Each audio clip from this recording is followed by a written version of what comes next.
Que a paz de Jesus e o amor de Maria possam permanecer conosco. Bem, meus amigos, dando prosseguimento ao estudo do Evangelho segundo o Espiritismo, nesta reunião virtual, estamos no capítulo 13, capítulo que Kardec selecionou, pensou uma frase de Jesus constante nos Evangelhos para dar título a esse capítulo, como é usual na maior parte dos capítulos do Evangelho segundo o Espiritismo. No caso, a frase selecionada por Kardec foi que a vossa mão esquerda não saiba o que faz a vossa mão direita. Tá certo? Esse capítulo já começou a ser estudado em reuniões anteriores, né? Então, rapidamente, quando a gente escuta essa passagem, essa frase de Jesus, é inegável que nos vem à mente, mais uma vez, aquele antagonismo entre as virtudes que precisamos possuir e os vícios morais que precisamos eliminar. No caso específico, evidentemente, qual o vício moral que esta frase tem a ver? A vaidade, né? E como já escutamos em outros momentos, a vaidade faz parte daquela progenie do egoísmo. O egoísmo esse, que a gente, voltando lá na pergunta 913 do Livro dos Espíritos, né, quando Kardec quis saber qual o vício moral mais radical, mais primitivo, escutamos que é o egoísmo. Né? Que o egoísmo é capaz de anular até uma virtude que você possa possuir. E o grande problema é esse. O egoísmo não está sozinho. Né? Tem toda uma descendência, né, complicada, né, que tem a ver com esses vícios morais. O filho primogênito dessa prole é o orgulho, mas a vaidade não fica atrás. Né? Então, o título escolhido por Kardec é justamente focando na necessidade que nós temos de eliminar do nosso perfil esse vício moral, a vaidade, né, é um deles, né, e substituí-lo por uma virtude, né, por virtudes de uma maneira geral, mas particularmente quando a gente está falando da vaidade, a virtude que a gente deve colocar no lugar da vaidade, qual é? É a modéstia, né, é a humildade. Né? Então, acredito que esse breve comentário já nos permite situar diante do título do capítulo em estudo. Né? A gente pode ainda acrescentar que, no decorrer dos primeiros comentários de Kardec, nesse capítulo, ele menciona justamente qual é o procedimento que cada um de nós, se anseia realmente se aproximar mais rapidamente da perfeição que Jesus nos assegurou, é realmente nos livrarmos da vaidade, substituído pela humildade, pela modéstia, como já comentei aqui. Porque é uma forma que nós temos de evoluirmos, né, de nos depurarmos, né, e avançarmos na caminhada evolutiva, como já disse. Agora, é importante que se faça um breve comentário. Né? Evidentemente, né, há necessidade de não chamarmos atenção sobre os atos generosos que possamos estar fazendo, nesse contexto do capítulo em questão. Agora, também já aprendemos, em outros momentos de estudo da doutrina espírita, que se pelo menos trata-se de um indivíduo que nunca se preocupou em ajudar seu semelhante, nunca se preocupou em compartilhar, digamos, uma fartura que tem de recursos materiais, no caso. Né? E se ele, na primeira vez que ele vai fazer esse gesto, que ele vai ajudar o seu próximo materialmente, ele faz questão que haja a repercussão do seu ato, né? Vamos entender o outro aspecto aí, o outro viés aí. Né? A gente vai ter que entender que, pelo menos, você está visualizando o progresso de alguém. É o estágio ideal? Ainda não é. Mas para que esse indivíduo, que nunca compartilhou nada, nunca se preocupou em ajudar ao seu semelhante, se ele resolve, em determinado momento, começar a seguir por essa trilha, nem que seja ainda com esse enfoque da vaidade, de chamar atenção sobre si, vamos entender isso. Repito, é o progresso. Então, que não faz servir de exemplo para os outros que já possuem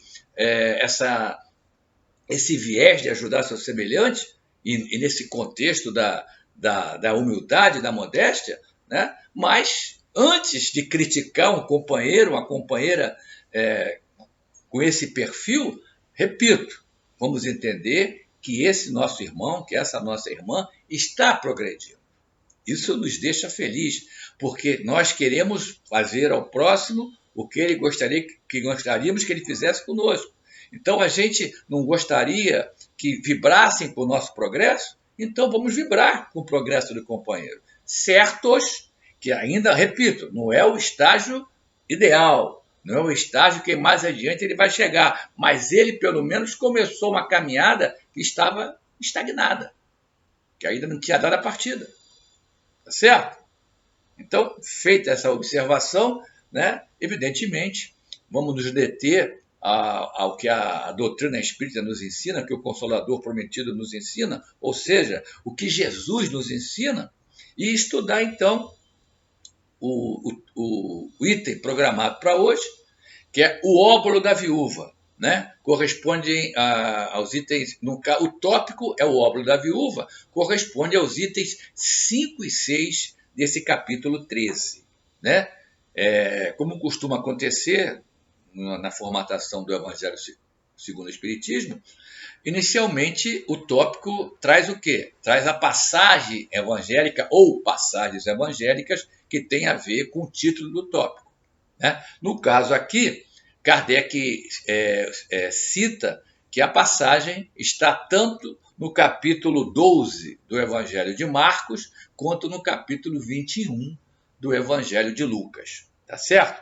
Então vamos trazer para vocês a narrativa do evangelista, para que então possamos acompanhar os comentários de Kardec, nos elucidando sobre o que Jesus quis dizer com o conteúdo desta passagem. Ok? Então vamos lá. Disse o evangelista: estando Jesus sentado defronte do gasofilácio, né? Vamos lembrar, para quem fugiu o significado, gasofilácio era aquele local do templo onde os fiéis faziam as suas oferendas. Ok? Muito bem. Então, Jesus estava sentado defronte desse gasofilácio, a observar de que modo o povo frequentava o templo, lançava ali o dinheiro. Como que ele lançava ali o dinheiro? Naquele reservatório, naquele recipiente. E viu, né, conta o evangelista, que Jesus viu que as pessoas ricas, aquelas que possuíam fartura de recursos materiais, o deitavam em abundância. E aí cabe um comentário para contextualizar o que o evangelista está trazendo na narrativa que envolve Jesus. O que é deitar as oferendas em abundância? Vamos dar um exemplo. Digamos que alguém fosse no gasofilácio, trazendo para os tempos atuais, trazendo para o Brasil, que a unidade monetária é o real, ele quisesse doar, um exemplo, R$20. Ok? Então, ao invés de simplesmente pegar a cédula de R$20 e colocar no gasofilácio, não. Ele se preocupou em trocar os R$20 por 20 moedas de R$1, aquela moeda mais pesada. Então, ficava um tempo maior ali em frente ao gasofilácio, jogando uma por uma as 20 moedas do nosso exemplo. Para quê? Para que chamasse atenção. Para que a mão esquerda soubesse o que a mão direita estava sabendo. Esse é o foco. Tá? Então, aquelas pessoas que tinham um poder aquisitivo maior, ao invés de simplesmente, naturalmente, um ou outro fazia dessa forma. Mas Jesus utilizou a passagem para mostrar o que a maioria da população fazia. Né? Fazia questão de chamar a atenção. Olha, veja só como eu estou demorando aqui no gasofilácio, eu estou fazendo uma doação grande, olha só. Aí jogava moeda por moeda, uma moeda maior, mais pesada, fazia barulho, chamava atenção. Ok? Bom, Então segue a narrativa do evangelista. Nisso veio também uma pobre viúva que apenas jogou no gasofilácio 2 pequenas moedas. De novo, atualizando, trazendo para o Brasil, século XXI, unidade monetária real. Né? Então, essa nossa companheira, essa viúva, ela não tinha nenhuma nota para colocar. Não, o outro ali que nós citamos no exemplo, tinha R$ 20 em cédula, trocou por 20 moedas, não. Ela pura e simplesmente tinha 2 moedinhas. E para mostrar bem o contraste, digamos que fossem 2 moedinhas de 1 centavo. Moedinha até que hoje em dia é até difícil encontrar circulando. Né? Muito bem. Então pegou essas 2 moedinhas e jogou no gasofilato. Só que moedinha de 1 centavo não faz nem barulho. Né? Então não tinha como ter a repercussão do companheiro, da companheira, que colocou R$ 20 em moedas de R$1. Tá certo? Então veio a lição de Jesus. Porque o evangelista informa, então, que Jesus chamou os seus discípulos e disse-lhes: em verdade vos digo que essa pobre viúva deu muito mais que todos aqueles de antes que puseram suas dádivas no gasofilácio. Entendam, naquele cenário que eu coloquei aqui, né? Fazendo questão de moedas mais pesadas, que se chocassem com as outras que já estavam no gasofilácio e fizessem ruído, chamassem atenção. Segue Jesus.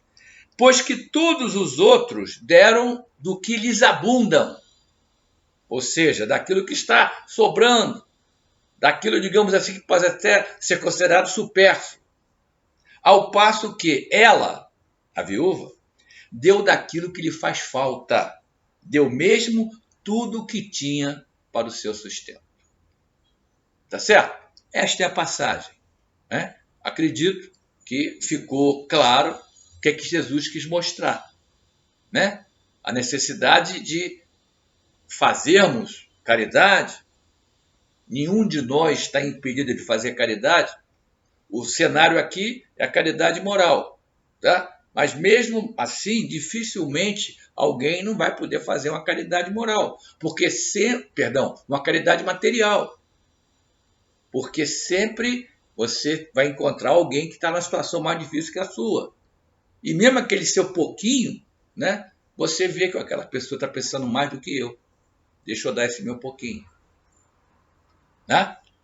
Então, Jesus chamou a atenção que a caridade precisa ser feita, repito, o cenário aqui da passagem é a caridade material, né? Não há limite mesmo para aquela pessoa com maior dificuldade, repito, né? Só olhar para os lados, para frente, para trás, sempre encontrarás alguém numa situação ainda mais difícil que a tua. Mas muito bem, eu não posso fazer caridade material, mas Jesus nos ensinou, já chamou a atenção, que a caridade moral sempre vai poder ser feita. Empresta o teu ouvido para o companheiro, para a companheira, isso é o suficiente. Lembremos que Deus não nos pede nada além do que podemos dar. Se, eventualmente, por aquele motivo, naquele momento, você não tem como fazer uma caridade material, por menor que seja, né? Faça a caridade moral. Troque palavras com um companheiro, com a companheira que está lhe pedindo um auxílio. Bom dia, boa tarde, boa noite. Né?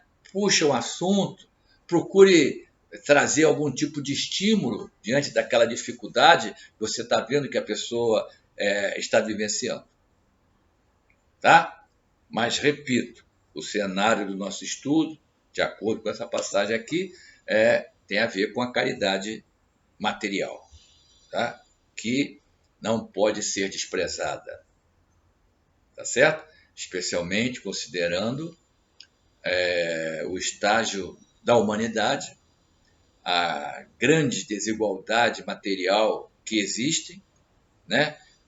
Grande parte dela fruto do egoísmo daqueles que possuem a fartura de recursos materiais, tá certo? E precisa realmente ser atacada, né, a partir que o nosso coração seja prioridade quando vivenciarmos a possibilidade de conviver com alguém uma situação bem mais difícil que a nossa, tá certo? Bem, mas aí Kardec comenta a passagem. É esse o cerne do estudo, é isso que vocês realmente estão preocupados, né, em absorver. Disse o codificador: muitas pessoas lamentam não poder fazer todo o bem que desejariam, por falta de recursos suficientes. E, olha como Kardec conhece a humanidade. Certo, isso aqui é a segunda metade do século XIX, né? Mas, embora, claro, o progresso tenha continuado a acontecer, é a lei do progresso, né? A lei divina, a lei natural, né? Mas, quando a gente abre os olhos em relação ao século 2020, o ano 2021 que nós vivenciamos, né? A gente vê que, infelizmente, o que o Kardec está falando não está sem nexo, né? Então, ele reafirma, né, que muitos lamentam, não posso fazer uma caridade material porque não tenho recurso, né? E aí, até através de preces, né, pedem a Deus que recebessem de alguma forma uma fortuna para, não, agora eu vou poder ajudar quem está mais necessitado do que eu. É esse o foco do primeiro parágrafo dos comentários de Kardec. Em seguida, ele segue. Em seguida, ele continua a abordar esse foco. É sem dúvida louvável a intenção e pode até, em alguns, ser sincera, evidentemente, né? Nesse cenário aí, tem companheiros e companheiras que estão falando com sinceridade, né? Gostariam realmente de ter uma maior facilidade de recursos materiais para poder ajudar mais os seus irmãos. Até de alguma forma ajudam, mas reconhecem que não estão podendo dar uma ajuda, digamos assim, significativa. Aí segue Kardec. Dar-se-á, ele faz então duas perguntas. Dar-se-á, contudo, que seja completamente desinteressada em todos, ou seja, ele reafirma que admite que hajam exceções, né, que fujam desse padrão aqui, que ele está colocando, né? E segue fazendo mais uma pergunta. Não haverá quem, desejando fazer bem aos outros, muito estimaria poder começar a fazer por si próprio, por proporcionar a si alguns gozos adicionais, por usufruir de um pouco do supérfluo que lhe falta, pronto a dar aos pobres o resto? Entenderam o foco do Kardec? Né? Ele está dizendo isso. Será que não é isso que acontece com a maioria de nós, da humanidade terrestre? Né? Quer a fortuna, quer ganhar alguma coisa, herdar alguma coisa, né? Mas primeiro para usufruir. Aí depois que já curtiu, eu tenho que também dar um pouquinho para quem tem necessidades materiais. É isso que o Kardec está colocando.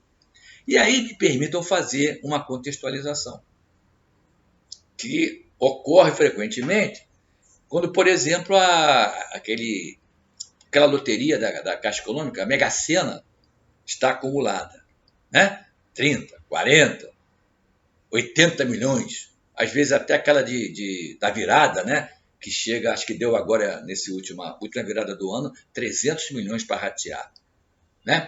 Aí a imprensa, né, com aquela pauta que não muda nunca, está lá, 30 de dezembro, 31 de dezembro, fazer perguntas na fila da Mega Sena da virada.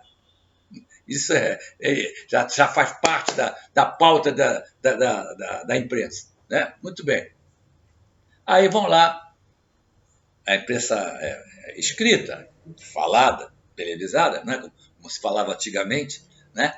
E, especialmente no contexto da TV, que é mais fácil da gente guardar, fulano ou fulana, né? E aí, o que você vai fazer com o prêmio? Não, se eu ganhar, eu vou ajudar a quem precisa. Eu vou ajudar fulano, beltrano, que está passando necessidade. Não é isso? Não é esse o discurso? Né? Então, o Kardec está focando nesse aspecto aqui. Tá? Que a gente não precisa esperar ganhar o prêmio da Mega Sena para fazer a caridade material. Repito, é só olhar ao nosso redor, sempre encontraremos alguém numa situação mais difícil. E se nós estivéssemos nessa situação difícil, não gostaríamos que alguém partilhasse alguma coisa conosco, por menor coisinha que fosse? Então, é esse o nosso raciocínio. Ó, eu não tenho muita coisa aqui, mas vou tirar um pouquinho do que eu tenho, né? Vou restringir um pouco o que eu pretendia fazer para ajudar aqui o fulano ou a Beltrano. É esse o foco que o Kardec está chamando a atenção. Ele, então, diz isso. Esta segunda intenção, né, que é esses tais, você sabe quem está falando, que porventura dissimulam a seus próprios olhos, né, tentam se enganar, mas, disse ele, mas que se lhes depararia no fundo dos seus corações se ele os examinassem direitinho, né? E essa situação, essa dissimulação, que é só pro forma, Kardec chama atenção, que se esses companheiros, essas companheiras, pudessem examinar realmente o que se passa no seu coração, veria que aquilo não era real. Né? Estava dissimulando, mas na verdade estava preocupado em ganhar, curtir, usufruir, para depois pensar em ajudar. Anula o mérito do intento, visto que, com a verdadeira caridade, o homem pensa nos outros antes de pensar em si próprio. É isso que Jesus nos ensinou. Né? É isso que a doutrina espírita nos trouxe. Tá certo? Então, o comentário do Kardec está rigorosamente baseado nessas lições que nós já escutamos em outros momentos. E segue o codificador com seus comentários. O ponto sublimado da caridade, nesse caso, nesse exemplo, estaria em procurar ele, no seu trabalho, pelo emprego de suas forças, pelo uso da sua inteligência, dos seus talentos, né, os recursos de que carece para realizar seus generosos propósitos. Aí, diz ele, haveria nisso o sacrifício que mais agrada ao Senhor. Alguém pode dizer, mas isso aí é irreal. Meus amigos, e eu vou ter que concordar.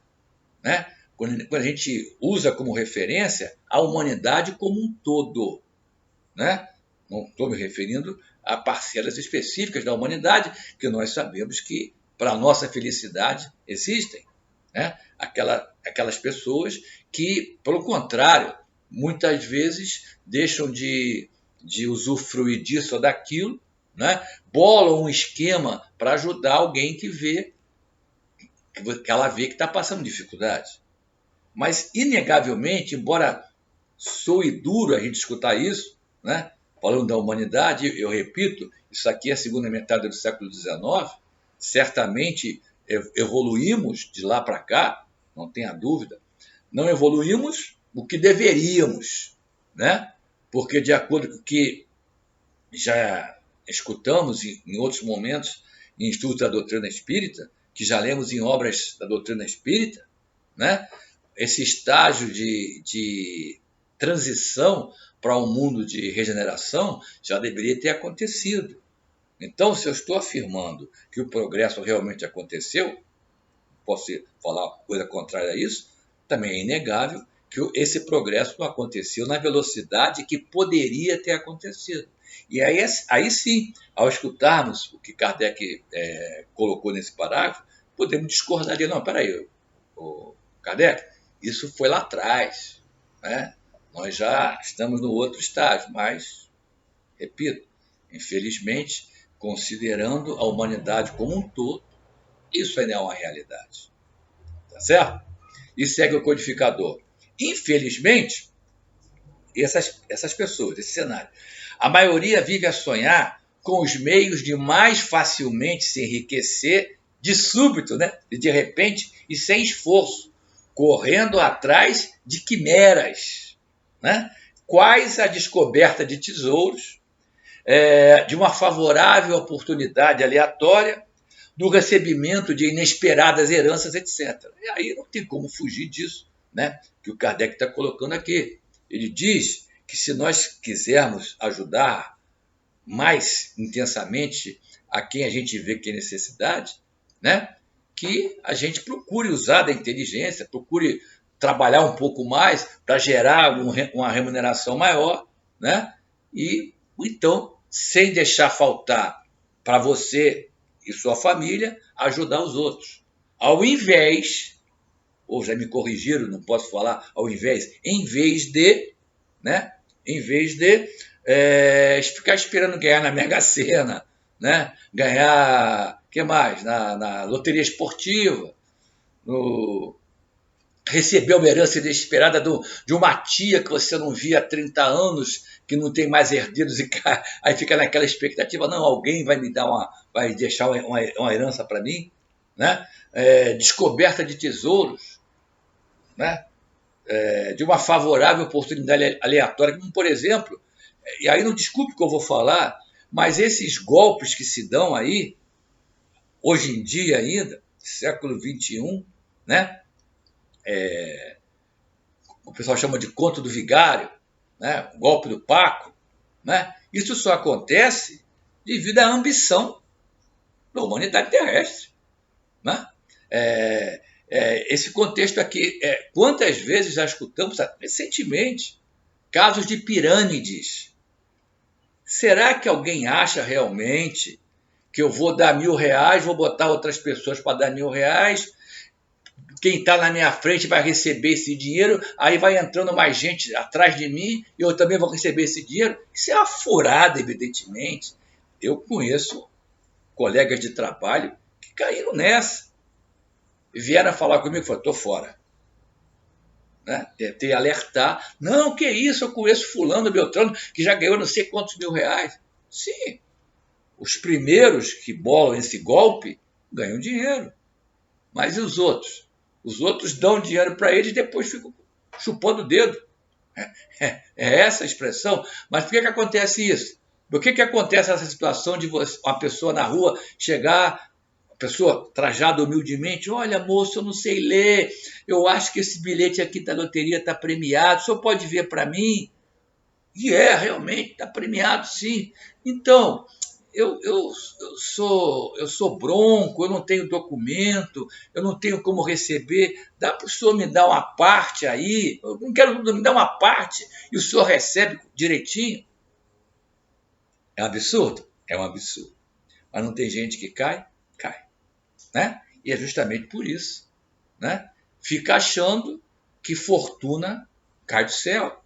Como disse Kardec, se você quer ter uma fartura de recursos materiais, né? Trabalhe mais, use a sua inteligência. Por exemplo, esse pessoal da tecnologia de informação, né? Os pioneiros, bilionários, né? Mas por quê? Né?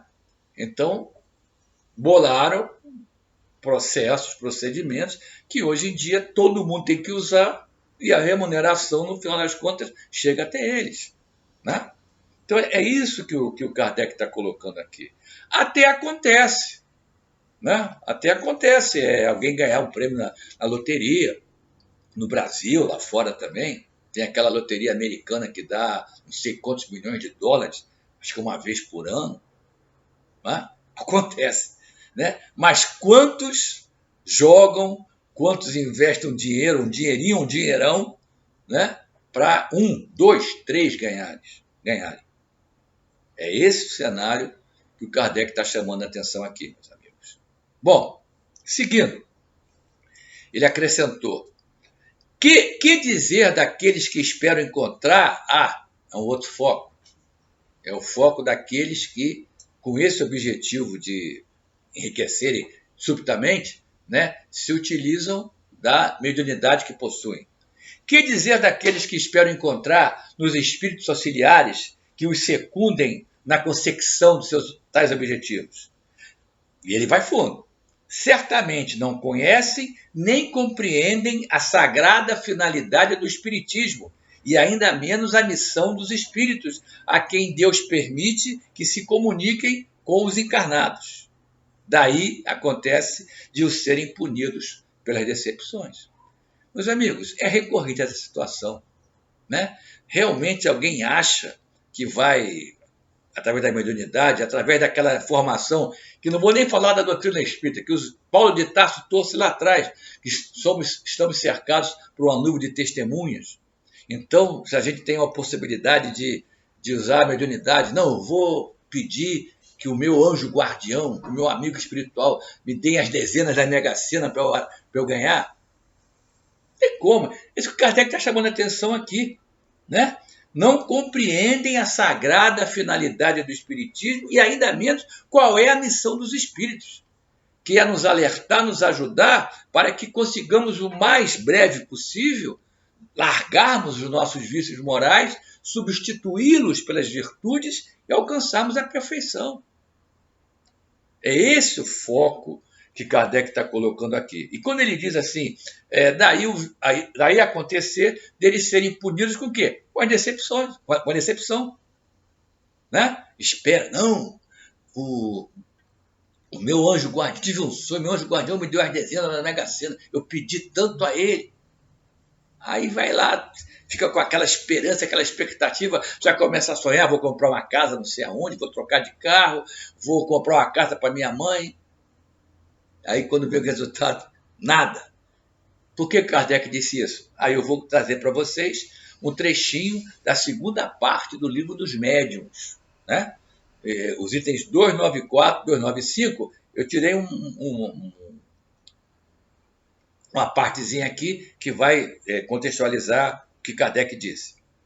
Os espíritos superiores não se ocupam com essas coisas, mas os espíritos zombeteiros frequentemente indicam tesouros que não existem ou se comprazem em apontá-los no lugar quando se acham em lugar oposto. Ou seja, naquele tempo lá atrás, da segunda metade do século XIX, ainda tinha aquela história de mapa do tesouro, né?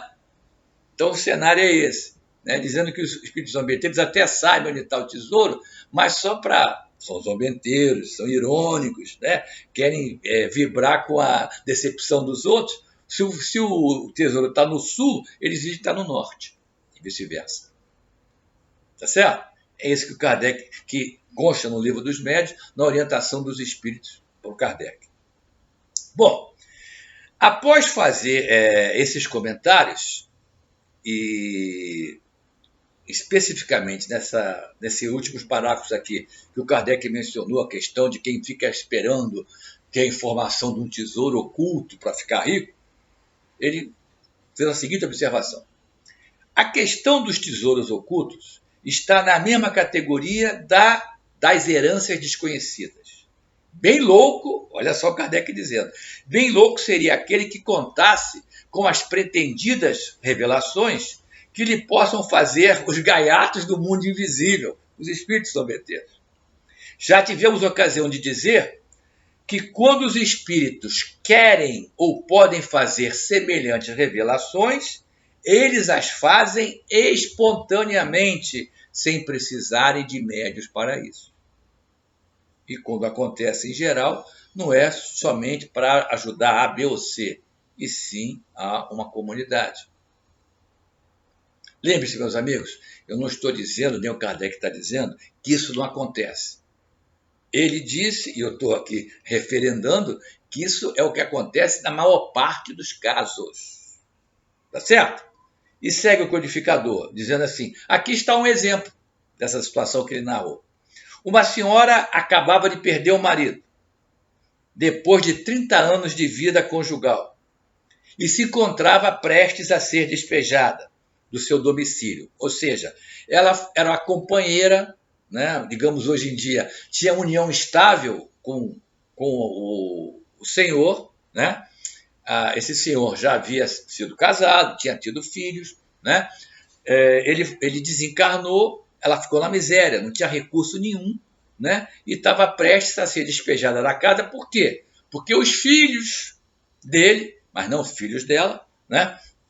Os seus enteados, entraram da justiça para pedir, para retomar a casa, né? Embora essa senhora tivesse os criados desde idade menor, ou seja, os tratara como verdadeiros enteados, procurou fazer o melhor por eles. Mas esses companheiros não tinham a menor gratidão, embora vendo a senhora em grave dificuldade financeira, queriam a casa para negociar e oferir dinheiro, não se preocupando para onde ela ficaria, na rua. Bom, é esse o cenário. E segue o Kardec. Ela chegara ao cúmulo do seu desespero quando, numa noite, quem apareceu no sonho? O marido. E disse que o acompanhasse, o espírito até seu gabinete. Né? Chegou lá, mostrou uma secretária, uma escrivaninha, que ainda estava selada com selos judiciais, porque ainda não havia sido aberto o testamento. E, por dupla vista, um daqueles fenômenos que nós estudamos na doutrina espírita sobre a emancipação parcial da alma, né? Lhe fez ver o interior, indicando-lhe uma gaveta secreta que ela, a senhora, não conhecia, e explicando como que ela conseguiria abrir a gaveta. Entenderam? O espírito veio, pediu que a senhora o acompanhasse até lá o escritório, mostrou a escrivaninha, fez ver por dupla vista a ela, ó, aqui dentro, que ela não podia abrir a escrivaninha, porque estava com selo judicial, selos judiciais. Então mostrou lá, por dupla vista, ó, tá vendo aqui? Tem uma gaveta ali, né? E não explicou, para você chegar na gaveta e conseguir abrir, tem que fazer isso, isso, isso. Entenderam? E ele acrescentou para a senhora, previu o que está acontecendo, ou seja, que os filhos iriam fazer isso com ela, e quis assegurar a tua sorte.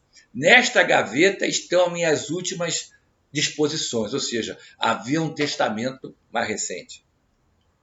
Deixei-te o usufruto desta casa, ou seja, a casa seria dela enquanto ela vivesse, e uma renda de tantos. Aí não aparece aqui qual é o valor. Dizendo isso, desapareceu. Aí, passaram-se alguns dias, a justiça então foi atuar, foi tirar os selos lá da escrivaninha, na busca de alguma documentação que pudesse alterar o que já estava escrito. Encontraram a gaveta, mas ninguém podia abrir a gaveta. Ninguém conseguia abrir a gaveta. Aí a senhora, então, narrou, olha, faz isso, faz aquilo, papapá, e dessa forma conseguiram abrir a gaveta, e lá estava, então, o testamento válido, um testamento feito com o total uso da razão do companheiro, né? E dessa forma ela escapou de ter que viver na rua. O Kardec está dizendo, quando é para acontecer alguma coisa dessa, né, não precisa nem fazer nenhuma invocação. Né? Se o plano superior acha que o procedimento que deve acontecer é esse, vai acontecer tipo esse relato do Kardec. Bem, Kardec segue ainda comentando a narrativa da passagem do óbolo da viúva. Aqueles cuja intenção está isenta de qualquer ideia pessoal devem consolar-se da impossibilidade em que se veem de fazer todo o bem que desejariam. Aquilo que já comentamos aqui. Deus não nos pede nada mais do que podemos dar. Você quer dar mais, mas não pode. E você não está tendo nenhum problema com a divindade, que reconhece a sua limitação. Perfeito?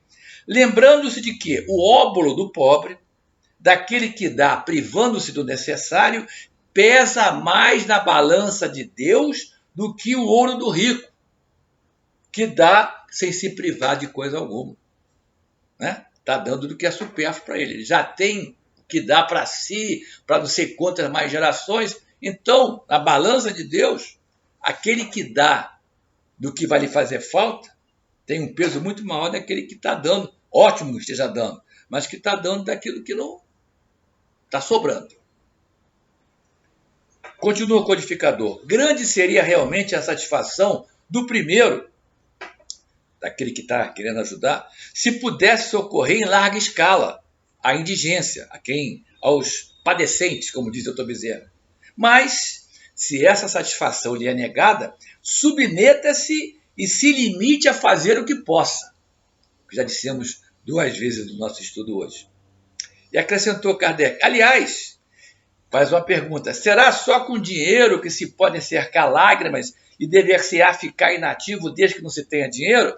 Já comentamos isso. Até nos antecipamos logo no início do nosso estudo. E segue o codificador. Todo aquele que sinceramente deseja ser útil a seus irmãos, 1000 ocasiões encontrará de realizar o seu desejo. Procure-as e elas se depararão. Se não for de um modo, será de outro. Porque ninguém há que, no pleno gozo de suas faculdades, não possa prestar um serviço qualquer, prodigalizar um consolo, minorar um sofrimento físico ou moral, fazer um esforço útil. Também já dissemos mais ou menos isso, nos antecipando ao comentário de Kardec, né? Que desde que você, como disse aqui o Kardec, está no pleno gozo de suas faculdades, não tem limitações mentais, por exemplo, né? Não tem limitações físicas significativas, né? Uma pessoa que está no estado de coma, por exemplo, né? Ninguém há que não possa fazer algum benefício para o seu irmão. Esse que o Kardec está dizendo aqui. E aí a gente lembra da pergunta 643. O Kardec perguntou mais ou menos isso. Há alguém que não possa fazer o bem? Qual foi a resposta? Só o egoísta acha que não pode fazer o bem. Tá certo? E se a gente considerar bem sinônimo de caridade, né? Voltamos a escutar aqui. E já falamos no decorrer do estudo de hoje. A caridade não se limita ao cenário material. Ok? Bem, Kardec, então, vai concluir os seus comentários sobre a passagem, dizendo, fazendo uma pergunta para dar a resposta. Não dispõem todos, quando não têm o dinheiro, do seu trabalho, do seu tempo, do seu repouso, para de tudo isso dar uma parte ao seu próximo? E ele então conclui respondendo essa pergunta. Também aí está a dádiva do pobre. Também aí está o óbolo da viúva. Tá certo? E permitam-me contextualizar o que Kardec, nessa pergunta que ele fez, né? O papel do voluntário.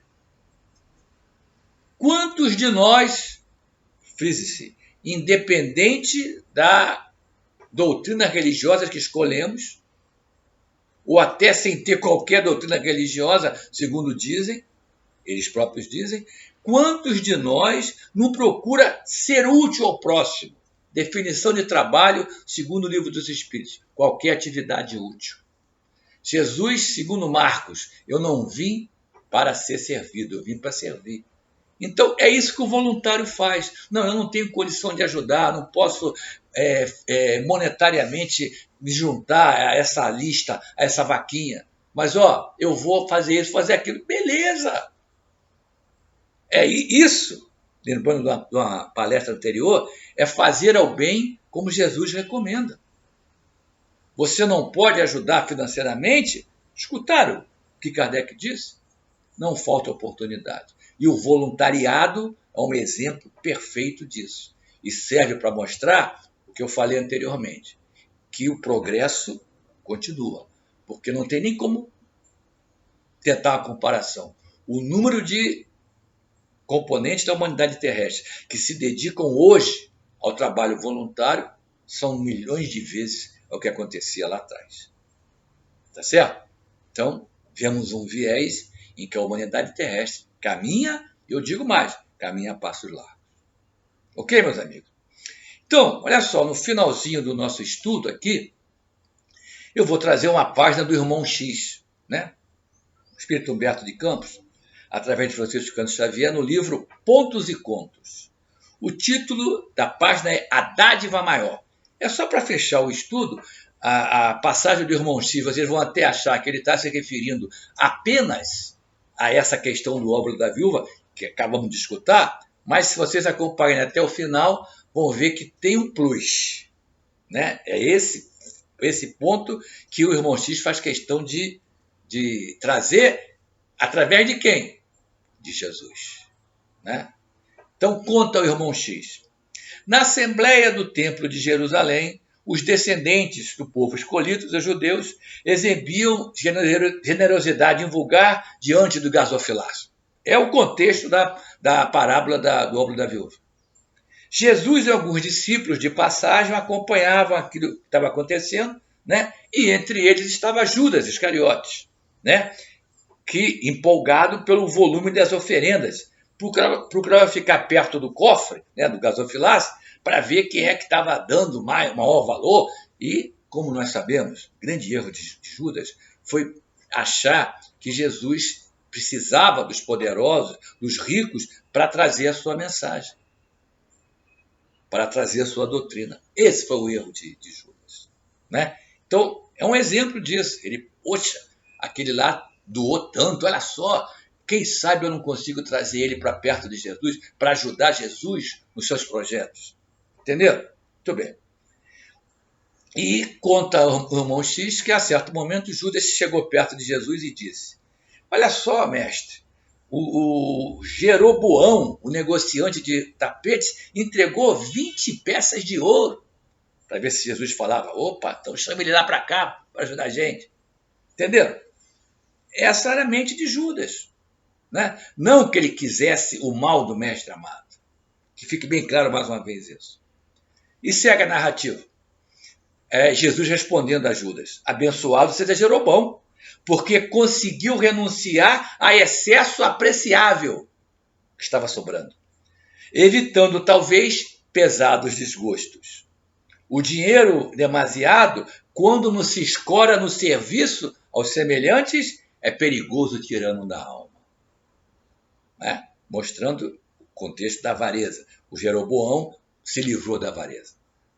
Aí a narrativa segue e Judas observa um outro companheiro que fez uma doação importante. Aí chega para Jesus: mestre, Zacarias, o velho perfumista, sentindo-se enfermo e no fim dos seus dias, trouxe 100 peças de ouro. Entonava bem alto: 100 peças de ouro.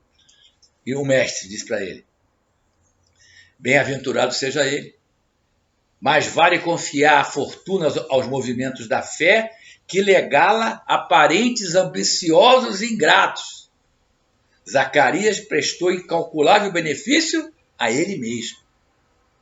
Quantas histórias que nós conhecemos quando alguém com posses desencarna, a guerra que passa a acontecer entre os familiares que ficaram encarnados.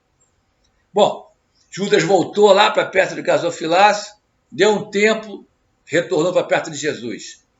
A viúva de Cã, o mercador de cavalos, que faleceu recentemente, acaba de entregar todo o dinheiro que recebeu dos romanos pela venda daqueles animais todos.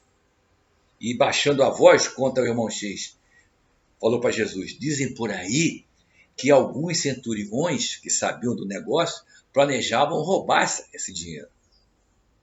Aí o irmão X diz que Jesus sorriu e disse: muitos recursos amontoados sem proveito provocam as sugestões do mal. Feliz dela que soube preservar-se contra malfeitores desse tipo. Bem, aquela história, Judas vai para lá, daqui a pouco volta. Mestre, Efraim, o levita de Cesareia, entregou 200 moedas de ouro, mestre. 200, falava bem alto. Jesus, naquele seu estilo que vocês estão acompanhando. Bem-aventurado seja Efraim, falou o amigo divino. É grande virtude saber dar o que sobra, em meio de tantos avarentos que se rejubilam à mesa, esquecendo os infelizes que não dispõem de um pedaço de pão. O mestre não perdia a oportunidade de dar uma lição para os seus apóstolos, incluindo o Judas. Mas nesse instante, conta o irmão X que entrou uma viúva paupérrima, pobríssima, como permite a língua portuguesa. Aí Judas deu aquele sorriso sarcástico contra o irmão X. O mestre não deu valor a quem deu 200 peças de ouro, vai dar valor a quem está dando vai dar o quê? Moedinhas? Mas Judas, os apóstolos de Jesus, fixaram o olhar no que ia fazer a senhora. A mulher, então, primeiro orou contra o irmão X e apresentou 2 moedinhas ao fausto religioso do santuário. Jesus, então, apressou-se a esclarecer, segundo narra irmão X. Em verdade, esta pobre viúva deu mais que todos os poderosos aqui reunidos, porquanto não vacilou em confiar ao templo aquilo tudo que possuía para o seu sustento, para o sustento próprio. Então, se eu parasse aqui, alguém vai dizer, poxa, ele repetiu a parábola da obra da viúva? Por quê? É o que eu disse a vocês. Tem mais uma parte adicional, né? O irmão X conta, então, que aquela observação do mestre congelou a crítica reinante. Ninguém mais passou a falar mal da senhora, né? E pouco a pouco o recinto foi esvaziando, né? Os últimos a saírem, Jesus e os apóstolos. Eis que, quando eles estão saindo, entra uma escrava. Sim, naquela época havia essa felicidade da escravidão. Entrou uma escrava, que o irmão X narra, de rosto avelhentado e passos vacilantes, mas devia ter uma faixa etária mais avançada, surgiu, entrou no templo para realizar a limpeza, né? Então, o irmão X conta que ela, em movimentos rápidos, começou a recolher flores esmagadas aqui, acolá, passando panos úmidos para absorver os detritos deixados pelos doentes que acorreram ao templo, né? E o irmão X descreve, ela tem um sorriso nos lábios e a paciência no olhar, lustrando o piso em silêncio. Depois que limpou, lustrou o piso em silêncio para que o ar se purificasse na residência da lei, no templo, né? Bem, Jesus e os apóstolos saíram de vez. Aí Pedro, Simão Pedro, chegou perto, ficou um pouquinho mais para trás, ele, Jesus, e ele então ousou perguntar ao mestre, diz o irmão X aqui, ele que ficou impressionado com tudo aquilo que ele tinha visto desde o início. Senhor, foi então a viúva pobre a maior doadora do templo de nosso Pai? Respondeu o mestre. Realmente, a viúva deu muitíssimo, porque enquanto os grandes senhores aqui testemunharam a própria vaidade, com inteligência, pelo menos com inteligência, desfazendo-se de bens que só lhe constituíam embaraço à tranquilidade futura, ela, a viúva, entregou ao Todo-Poderoso aquilo que significava alimento para o próprio corpo. Mais uma vez, repetindo, deu do que não tinha. E aí o irmão X diz que Jesus fez uma ligeira pausa e continuou a dizer para Pedro. Apontou com o indicador aquela serva anônima, a escrava, né, que estava ainda nas etapas finais da limpeza do templo, e concluiu. A maior benfeitora para Deus aqui, no entanto, Pedro, ainda não é a viúva humilde que se desfez do pão de um momento. A maior benfeitora para Deus é aquela mulher dobrada de trabalho, frágil e macilenta, que está fornecendo à grandeza do templo o seu próprio suor. Então, meus amigos, daí eu acho que vocês teriam entendido por que eu trouxe essa página. Porque vai ao encontro justamente do que Kardec nos disse.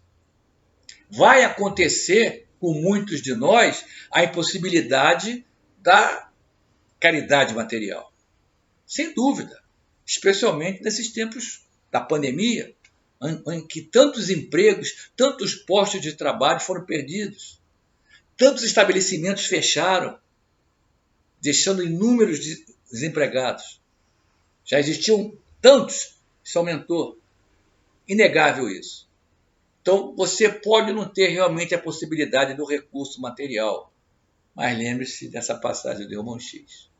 Doe o seu esforço, doe o seu suor, sirva ao seu próximo, porque, repito, você estará fazendo o bem da forma que Jesus recomenda.